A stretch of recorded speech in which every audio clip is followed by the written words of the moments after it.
हरे कृष्ण, राधे राधे। हरि अनंत, हरि कथा अनंता। भक्तों, आज हम सीता मैया की निंदा करने वाले धोबी के पूर्व जन्म का वृतांत सुनेंगे। इस कथा में हर एक पक्ष बहुत ध्यान पूर्वक सुनने लायक है। मैं आशा करती हूँ इस कथा के अंत तक आप कुछ सीख जरूर सीखेंगे।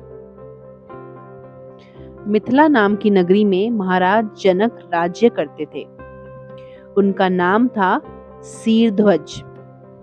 एक बार वे यज्ञ के लिए पृथ्वी जोत रहे थे। उस समय फाल से बनी गहरी रेखा द्वारा एक कुमारी कन्या का प्रादुर्भाव हुआ।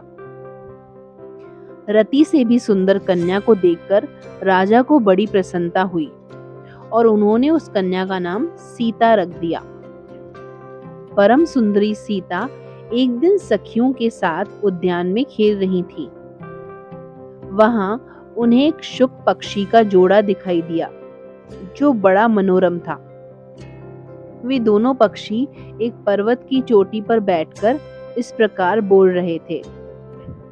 पृथ्वी पर श्री राम नाम से विख्यात एक बड़े सुंदर राजा होंगे। उनकी महारानी सीता के नाम से विख्यात होंगी। श्री राम सीता के साथ 11,000 वर्षों तक राज्य करेंगे। धन्य है वे जानकी देवी और धन्य है वे श्री राम। तोते को ऐसी बातें करते देखकर सीता ने यह सोचा कि ये दोनों मेरे ही जीवन की कथा कह रहे हैं। इन्हें पकड़कर सभी बातें पूछूं। ऐसा विचार कर उन्होंने अपनी सखियों से कहा, यह पक्षियों का जोड़ा सुंदर है, तुम लोग चुपके से जाकर इसे पकड़ लाओ। सखियां उस सुंदर पर्वत पर गई और दोनों पक्षियों को पकड़ लाईं। सीता उन पक्षियों से बोली, तुम दोनों बड़े सुंदर हो, देखो डरना नहीं। बताओ तुम कौन हो और कहां से आए हो? राम कौन है और सीता कौन है? तुम्हें उनकी जानकारी कैसे हुई? सारी बातों को जल्दी जल्दी बताओ, भय न करो। सीता के इस प्रकार पूछने पर दोनों पक्षी सब बातें बताने लगे। देवी, वाल्मीकि नाम से विख्यात एक बहुत बड़े महर्षि हैं। हम दोनों उन्हीं के आश्रम में रहते हैं। महर्षि ने रामायण नाम का एक ग्रंथ बनाया है जो सदा मन को प्रिय जान पड़ता है। उन्होंने शिष्यों को उस रामायण का अध्ययन भी करवाया है। रामायण का कलेवर बहुत बड़ा है। हम लोगों ने उसे पूरा सुना है। राम और जानकी कौन है, इस बात को हम बताते हैं और इसकी सूचना भी देते हैं कि जानकी के विषय में क्या क्या बातें होने वाली हैं। तुम ध्यान देकर सुनो। महर्षि ऋष्यशृंग के द्वारा कराए हुए पुत्रेष्टि यज्ञ के प्रभाव से भगवान विष्णु राम, लक्ष्मण, भरत और शत्रुघ्न ये 4 शरीर धारण करके प्रकट होंगे। अंगनाएं भी उनकी उत्तम कथा का गान करेंगी। श्री राम महर्षि विश्वामित्र के साथ भाई लक्ष्मण सहित हाथ में धनुष लिए मिथिला पधारेंगे। उस समय वहां वे शिव जी के धनुष को तोड़ेंगे और अत्यंत मनोहर रूप वाली सीता को अपनी पत्नी के रूप में ग्रहण करेंगे। फिर उन्हीं के साथ श्री राम अपने विशाल राज्य का पालन करेंगे तथा ये और भी बहुत सारी बातें वहां हमें सुनने में आई हैं। सुंदरी, हमने तुम्हें सब बता दिया, अब हम जाना चाहते हैं, हमें छोड़ दो। पक्षियों की अत्यंत मधुर बातें सुनकर सीता ने उन्हें मन में धारण किया और पुनः उन दोनों से पूछा, राम कहाँ होंगे, वे किसके पुत्र हैं और वे किस तरह आकर जानकी को ग्रहण करेंगे? मनुष्य अवतार में उनका विग्रह कैसा होगा? उनके प्रश्न सुनकर शुक मन ही मन जान गई कि ये सीता हैं।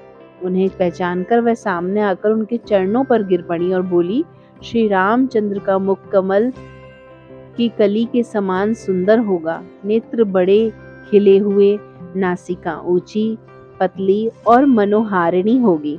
भुजाएं घुटनों तक, गला शंख के समान होगा। वक्ष स्थल उत्तम और चौड़ा होगा। उनमें श्रीवत्स का चिन्ह भी होगा। श्री राम ऐसा ही मनोहर रूप धारण करने वाले हैं। मैं उनका और क्या वर्णन कह सकती हूँ। जिसके 100 मुख हों वह भी उनके गुणों का बखान नहीं कर सकता।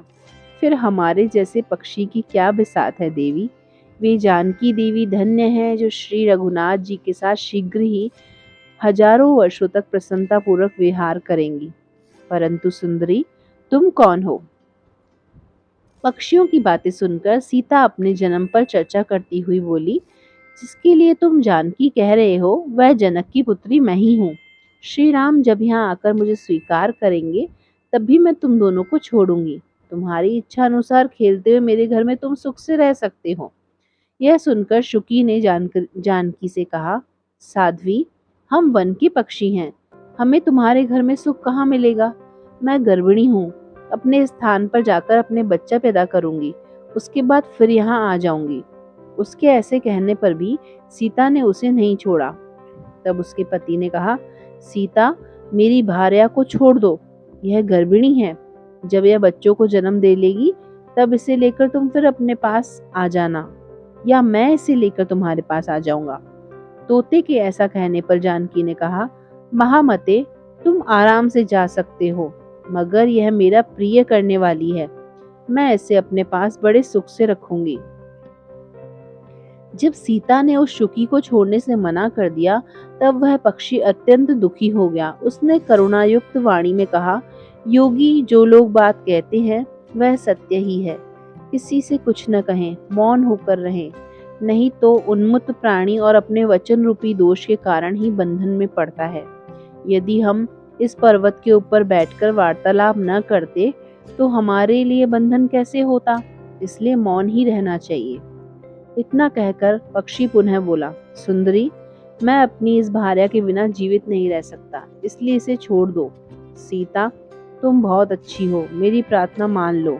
इस तरह उसने बहुत समझाया, किंतु सीता मैया ने उनकी पत्नी को नहीं छोड़ा। तब उसकी भार्या ने क्रोध और दुख से व्याकुल होकर जानकी को शाप दिया, जिस प्रकार आप मुझे इस समय अपने पति से अलग कर रही हैं, वैसे ही आपको भी स्वयं गर्भिणी अवस्था में श्री राम से अलग होना पड़ेगा। यूं कहकर पति वियोग के कारण उसके प्राण निकल गए। उसने भी श्री रामचंद्र जी का स्मरण कर कर पुनः राम राम का उच्चारण करते हुए प्राण त्याग कर दिया था। इसके लिए उसे ले जाने के लिए एक सुंदर विमान आया और वह पक्षिणी उस पर बैठकर श्री राम के धाम चली गई। भार्या की मृत्यु हो जाने पर पक्षी शोक से आतुर होकर बोला, मैं मनुष्यों से भरी श्री राम की नगरी अयोध्या में जन्म लूंगा तथा मेरे ही वाक्य से इसे पति के वियोग का भारी दुख उठाना पड़ेगा। यह कहकर वह चला गया। क्रोध और सीता जी का अपमान करने के कारण उसका धोबी की योनि में जन्म हुआ। उस धोबी के कथन से ही सीता जी निंदित हुई और उन्हें पति से वियुक्त होकर धोबी के रूप में जन्म लेना पड़ा।